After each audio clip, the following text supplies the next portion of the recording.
Good morning, students. This video is for class 9th and this is for a revision video. In this video, I will tell you about your syllabus of half-yearly exam and the lesson from 1 or you can say unit 1 से लेकर के आपको unit 7 तक completely prepare करना है। अभी जो आपका एग्ज़ाम होने को है, the that is announce today, it is from 8th of December। December 8 से आपका एग्ज़ाम होने को है।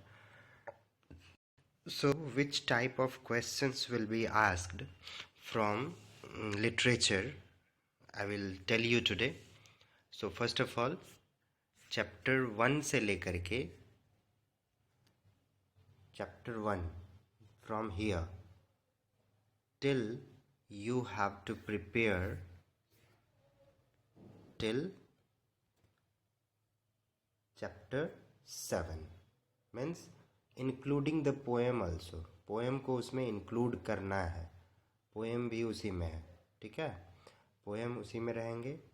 और जो जो चैप्टर आपका डिलीटेड है, डिलीट किया है बोर्ड ने, वो चैप्टर से हम क्वेश्चन नहीं पूछेंगे, ठीक है। तो सबसे पहले हम आपको बताना चाहते हैं कि क्वेश्चन कैसे होंगे। तो क्वेश्चन होंगे आपको 2 पार्ट में डिवाइडेड होंगे। तो पहला पार्ट में जो होगा वो 40 मार्क्स के ऑब्जेक्टिव क्वेश्चन होंगे, ओके। उस ऑब्जेक्टिव क्वेश्चन में जैसा कॉम्प्रिहेंशन आपको पूछा जाता था, सेम कॉम्प्रिहेंशन होगा, बट उसके बाद जो कॉम्प्रिहेंशन से क्वेश्चन किया जाता था, जिस क्वेश्चन का आप लोग 1 लाइन या 2 लाइन आंसर देते थे, तो वैसा आंसर आपको लिखना नहीं है। हर क्वेश्चन के लिए 4-4 ऑप्शंस दिए होंगे वहाँ पे, आपको सिर्फ बताना है फर्स्ट का कौन सा answer, A B C D ऐसे ऑप्शंस हैं, या 1 2 3 4 ऐसे ऑप्शंस हैं। तो वो ऑप्शन आपको चूज़ करके अपने आंसर शीट में मेंशन करना है। और ये तो हो गए कॉम्प्रिहेंशन से क्वेश्चन। कॉम्प्रिहेंशन 2 होंगे 10-10 मार्क्स के, तो 20 मार्क्स हो गए। और लिटरेचर से कैसा क्वेश्चन होगा, जो मल्टीपल चॉइस क्वेश्चन। तो मल्टीपल चॉइस क्वेश्चन के लिए सपोज हम करते हैं कि कोई भी चैप्टर फ्रॉम दिस बुक, इस चैप्टर से हम अगर कोई भी चैप्टर ले लेंगे, सपोज फर्स्ट ही चैप्टर लेते हैं, ये फर्स्ट चैप्टर का ये पेज है। तो इस पेज में से यहाँ से लेकर आपको क्वेश्चन में लिखा हुआ रहेगा, they turn the pages which were yellow and crinkly, and it was awfully funny to read words that stood still instead of moving the way they were supposed to on a screen, you know. And then when they turned back to the page before, it had the same words on it that it had when they read it the first time. Clear? Okay. तो ऐसे आपको passage दिया हुआ रहेगा और इस passage से आपको क्वेश्चन होंगे। दे टर्न द पेज, अब इसमें पूछेंगे हु आर दे, ऑप्शन दिया हुआ रहेगा, मार्जी पहला ऑप्शन, दूसरा ऑप्शन टॉमी, तीसरा ऑप्शन देयर फ्रेंड, चौथा ऑप्शन बोथ मार्जी एंड टॉमी। तो जो आंसर होगा उस पर आपको बताना है कि कौन सा है। तो ऐसे ये पैसेज दे दिया है। इसी पैसेज में से अब दूसरा क्वेश्चन होगा, what is the meaning of word crinkly. उसके लिए भी 4 ऑप्शंस दिए होंगे, जो सही ऑप्शन होगा उसको आपको चूज़ करना है। फिर आपको तीसरा क्वेश्चन होगा कि ये लोग सरप्राइज्ड क्यों थे ये बुक देख करके। तो उसके लिए भी 4 ऑप्शंस, एक एक लाइन वाला आंसर दिया हुआ रहेगा, जो आपको सुटेबल लगेगा उस आंसर को चूज़ करना है, क्लियर? दो क्वेश्चन, तीन क्वेश्चन हम लोग कंप्लीट कर लिए, दो कंप्रीहेंशन और एक लिटरेचर से। और तीसरा क्वेश्चन जो लिटरेचर से होगा वो from the poem. The poem, कोई भी, जितना भी पोएम आपने पढ़ा है उसमें से कोई भी पोएम का 3-4 लाइन आपको प्रोवाइड किया जाएगा। सपोज यही पोएम लेते हैं हम लोग, द रोड नॉट टेकन। इसमें से कोई भी स्टैंजा हम वहाँ पे लिख देंगे।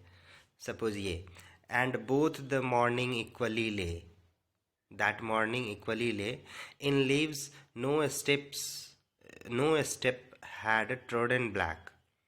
Oh, I kept the first for another day, yet knowing how way leads on to the way, I doubted if I should ever come back. ये पैसेज दिया हुआ है आपको स्टैंजा क्वेश्चन पेपर में, और कहा जाएगा read the passage carefully and answer the question, choose the correct answer from the options given. अब इसमें क्वेश्चन बनता है कि हम पूछ देंगे, in this stanza the poet has mentioned I, who is I hear? तो आई कौन है आपको ये बताना है, उसका नाम लिखा हुआ रहेगा, 4 ऑप्शंस दिए रहेंगे, उस चारों ऑप्शंस में से आपको चूज करना है हु इज द आई।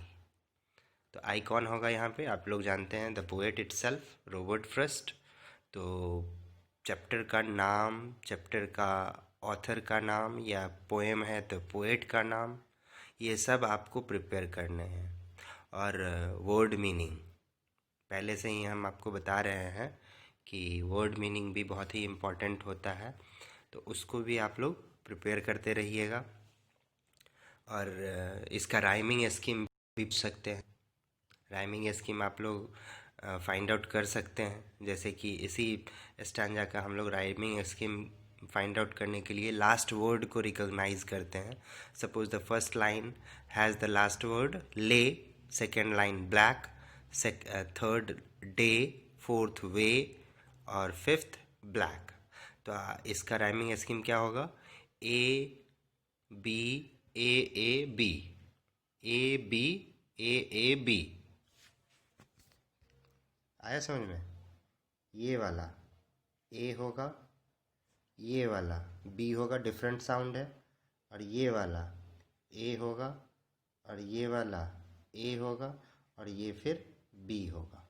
देखिए कैसे, ले डे वे, तीनों जो है एक तरह से हम लोग प्रोनाउंस करते हैं ना, तो इसीलिए तीनों का नाम सेम डालेंगे।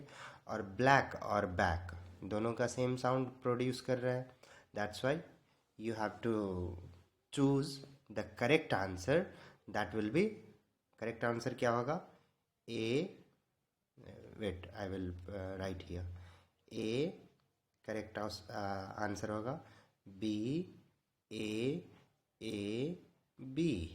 ये आपका इस स्टैंजा का राइमिंग स्कीम हो गया। और दूसरी बात, आपको पोएटिक डिवाइस भी बताया गया है, तो पोएटिक डिवाइस भी पूछा जाएगा। सपोज किसी लाइन में कौन सा पोएटिक डिवाइस है आप बताइए, किसी भी लाइन का पूछ दिया जाएगा, ठीक है? तो ऐसे क्वेश्चंस हो गए, ये 4 क्वेश्चंस हो गया। 5वां क्वेश्चन जो होगा वो ग्रामर से होगा। ग्रामर से जैसे फिल इन द ब्लैंक्स होते हैं, उसके लिए ऑप्शंस होंगे दिए हुए, 4 ऑप्शंस, तो वो आपको कंप्लीट करने हैं। And another thing, there will be questions from moment also. In the book of moment, sorry, it is not working. No, it works. In the book of moment, I have told you that chapters will be from 1 to 7. और 1 to 7 में जो chapter deleted है उस chapter से हम question नहीं करेंगे। Clear? Okay, तो ये चैप्टर सारे आपको कंप्लीट करने हैं। और ये हो गया, ये सारे क्वेश्चंस 40 मार्क्स के पार्ट ए का हो गया। और पार्ट बी में सब्जेक्टिव होंगे, वो क्वेश्चन का आंसर आपको लिखना है, ना कि चुनना है। ऑप्शंस नहीं है वहाँ पे, आपको राइट डाउन करना होगा अपने कॉपी में, पेज में जो प्रोवाइडेड होगा। And exam will be offline, you have to go in your school and give the exam. Okay, so the questions will be asked writing section से होगा, जैसे लेटर हो, लेटर फॉर्मल या informal letter होंगे, और informal तो अब नहीं होगा, फॉर्मल ही होगा। दूसरा ऑप्शंस रहेगा, 2 लेटर दिया हुआ रहेगा, कोई भी एक आपको कंप्लीट करना है। नेक्स्ट क्वेश्चन होंगे जो आर्टिकल हो या डायरी एंट्री हो या रिपोर्ट हो, वो आपको कंप्लीट करना होगा। As the question will be, question में ऑप्शंस दिए होंगे और तो कोई भी एक आपको कंप्लीट करना है। उसके बाद there will be literature. Literature से आपको वेरी शॉर्ट आंसर क्वेश्चन होगा, 1-2 लाइन में आपको आंसर देना है, वो 2-2 मार्क्स के होंगे। उसके बाद फिर से शॉर्ट आंसर क्वेश्चन होगा, वो 3-3 मार्क्स के होंगे। उसके बाद लॉन्ग आंसर होगा, वो 5-5 नंबर के होंगे। तो इस तरह से आपका क्वेश्चन होगा। सिलेबस भी हम लोगों ने डिस्कस कर लिया। And exam will be held on held from 8th of December. So be prepared. Okay, thank you, have a nice day.